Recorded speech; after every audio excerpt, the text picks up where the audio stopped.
name is Samantha Lukasiewicz. I'm the AmeriCorps manager at Serve Virginia. I'm an AmeriCorps alum. I served with the Daniel Boone Soil and Water Conservation District in Lee County, Virginia, back in 2010, and then with the Advancement Foundation in Roanoke in 2011 to 2014, and been with the commission for about 4 years now. Started as a compliance officer, and now I'm the AmeriCorps manager. So let's just get into all about AmeriCorps. What we're going to discuss today, or what I'll present to you, is what is AmeriCorps? What exactly is this program? And how do we bring it to your community? What does that look like for you? There's different streams of AmeriCorps service that your organization could be interested in. Some of you might have talked to Sam Sokolov, a consultant that was working with us, who used to be the executive director of the New Mexico Commission. And so welcome if you've talked to him and gotten an idea about what might fit for your organization. And then we'll just briefly talk about how do you get started, what are the next steps. So what is AmeriCorps? Essentially, AmeriCorps is a program that's utilizing individuals to be deployed to address community needs. So if you have a community need, I know that all of your organizations address a community need, whatever that might be, we're granting funds in order for you to recruit and deploy AmeriCorps members to serve your beneficiaries that your organization is already serving. So usually we call this a plus or an add-on to expand your program or to build its capacity. So excuse me, AmeriCorps members and AmeriCorps seniors, which we'll talk about a little bit, are serving directly with eligible organizations. And I believe everyone on here would be eligible, but I just wanted to kind of define what that is. An eligible organization is an Indian tribe, an institute of higher education, local government, a nonprofit, or a state government. So all those entities are eligible. We don't serve for-profit businesses, and we don't serve federal agencies. So each year, more than 2,000 individuals enroll to serve organizations to make a difference and build your capacity and serve your beneficiaries. So that sounds like a win-win, right? you get individuals to serve a need, and you're helping the geographical area, you're helping your partners, you're helping yourselves. So that's a plus. Let's go to the next slide. So who are these AmeriCorps members exactly? So they commit to give their time and talent to strengthen communities. There are different types of AmeriCorps members. I've recruited members who are fresh out of college. I've also recruited members who have PhDs. So there's a wide range of who serves in AmeriCorps for different reasons. They come from all ages, all backgrounds. A lot of folks are doing it because they are testing the waters. They're trying to get into a new career. A lot of people just are doing it to give back. There are benefits that come from serving as an AmeriCorps member. They get an education award at the end of their service, and that they can use for their loans or for continued education. They get a small living allowance, which is built into your budget. And part of this series, this next 6 weeks, we'll talk about the budget and what that looks like in another session, and how much money you would be eligible to receive based on how big your number of members are. But essentially, they're getting training, they're getting mentorship, they're learning about a new community. I'm from New Jersey originally and graduated from Moravian College in Bethlehem, Pennsylvania, and traveled all the way to rural Southwest Virginia for my service. So that was an added benefit for me to see a new part of the country I'd never seen, and to get exposed to different types of lifestyles, different types of people. And I tell everybody this, I didn't really have a great experience my first Vista year, but you can do anything for a year. And the benefits of meeting new people and new skills was really worth it to stick it out for that year. But like this says, so AmeriCorps programs provide several benefits, including support for education or training, supplemental health insurance, which we can build into your budget, loan deferment, which is for members who have student loans, and then childcare, which is a benefit that AmeriCorps pays for. Just a highlight of one of the members who served last year. She actually served, I think, 2 terms of service. She's at Aspire After School Learning, which is in Nova. She served from 2020 to 2022, providing academic support and enrichment for students participating or partnering with parents to support youth. So Aspire is an after-school program who serves, I think they're in the Arlington area. And so essentially Abigail was a tutor. So they have their own facility, and the kids would come after school to be bused into the center, the Aspire Center, and they would essentially have an after-school program. And so that's what Abigail's service was. She also served long staff to effectively organize and track student data to benefit relationships and partners in schools and volunteers. That's the other part of this. So we're not just serving to serve or putting a Band-Aid, we're collecting data, and then we're being evidence-based in our approaches. And then based on, Abigail's service and the service of her core members, your program can continue. We have programs who have been in our portfolio for about 10 years. We have programs who have been in the portfolio for 2 years. So there's a wide range of opportunities with AmeriCorps, and I'll get to the different types of branches of service in a bit. This is an example of one of our AmeriCorps programs at Futuro. Oh wait, I'm sorry. Let me talk about the programs first, and then I'll get into the profile.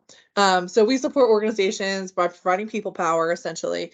And when you partner with us, you join a vast network of national and local programs who strengthen volunteerism across the Commonwealth. So each year, 2,000 partners nationwide host AmeriCorps members and strengthen their community through national service. What that's saying is essentially there are, right now, we have 10 or 11, excuse me, operational programs across the Commonwealth, but they have partners that they work with to place their AmeriCorps members. So if you are interested in potentially being an intermediary, where you hold the grant and then you work with your partners to deploy AmeriCorps members for their community needs, that's also a program model. Next week, we're going to be talking about program design, so we can discuss a little bit about that and what that might look like for your organization.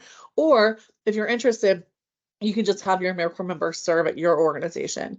During the request for applications process, we usually put a minimum number of members that we're looking for an organization to host. And in the past 5 years, that's been anywhere between 5 members and 10 members. But then you can partner with your organizations and they can take a couple. I hosted a program, I ran a program in Roanoke, Virginia, and we had a whole litany of partners. We were a business incubator, but we had partners with Big Brothers Big Sisters, a couple of different after school programs, Feeding America, just organizations that worked to serve similar populations in Roanoke. We partnered with them, and then we would help them recruit members. So they didn't need to hold the whole grant if they only needed 1 or 2 members. But we held the grant and, paid the living allowances, etc. So this is the profile of an organization that we work with at Futuro. They're also in Arlington, and their mission is to empower immigrant and underserved youth through programs to achieve post-secondary goals, improve financial stability, and strengthen families. I like highlighting this program because they have a dual mission, and they work with dual populations. They work with not only the students, but the parents of the students directly. And they work with a lot of immigrant parents. So they're coming, over to America, and they don't necessarily have the papers that they need, or they do and they don't have financial literacy, or they're not sure, how to support their children in school. So they're also an after school program, and they also have some members who serve within the schools. So they facilitate leadership and college ready workshops and mentor middle and high school students and provide complementary programs for their parents. I think it's an awesome program model, and they're very successful in what they do. So just as a stat, and this is stuff that we would usually collect at the end of the year, we can collect some reports from your programs throughout the year just to see what outputs, what outcomes, what inputs, what's going on in the program. But a stat for Futuro, since 2011, their program has empowered over 2,100 K through 12 students and parents from immigrant families in leadership training, college prep, STEM, and parent engagement activities. So they're doing a lot. I believe their core members are 20 full-time members, and then they have lesser slots as well. We can talk about that in another session, the different types of AmeriCorps positions. They started off as a host site at another organization that we partnered with, and then they branched out and created their own AmeriCorps program. So that's also something that's available to you. So bringing AmeriCorps to you, the different types of streams of service, there are many. At the commission, we solely work with AmeriCorps State, which is a direct service AmeriCorps program. There are these three, and then AmeriCorps Seniors, which is only for folks 55 and older. And I'm not going to touch on that, but if you're interested in that core, we can talk later. But there's NCCC, AmeriCorps NCCC, National Civilian Community Corps, which is an AmeriCorps program that hosts members at 4 campuses across the United States. And then they deploy a group of 8 to 12 members to disaster related sites. Like they were at Katrina, they were in New Jersey when the hurricane hit, they've been in North Carolina. They do trail building, they are doing like short-term projects. So that's an application that you fill out through a different office, and we can definitely connect you with that office. And you would see, do I have an 8-week or a 3-week or however many week-long project that I would need a core group of 8 individuals to complete. AmeriCorps State is what the commission handles, and that's AmeriCorps, which is the direct service program, which I've just talked about. But as compared to AmeriCorps Vista, which you see as the third stream, and AmeriCorps Vista, that's what I did in my service. It stands for Volunteers in Service to America. And it's a capacity building program. So usually organizations are getting 1, maybe 2 AmeriCorps Vistas, where if you're getting a state program, you're getting between 5 and 10 members. Vista is a great program. They do things like resource development, volunteer management, data, like collecting data, analyzing data. And then maybe there's one other thing that I can't think of right now, but essentially they're building your organization. They're helping build your organization's capacity. So they're behind the scenes. They're not necessarily directly working with your clients, your beneficiaries, where state members are.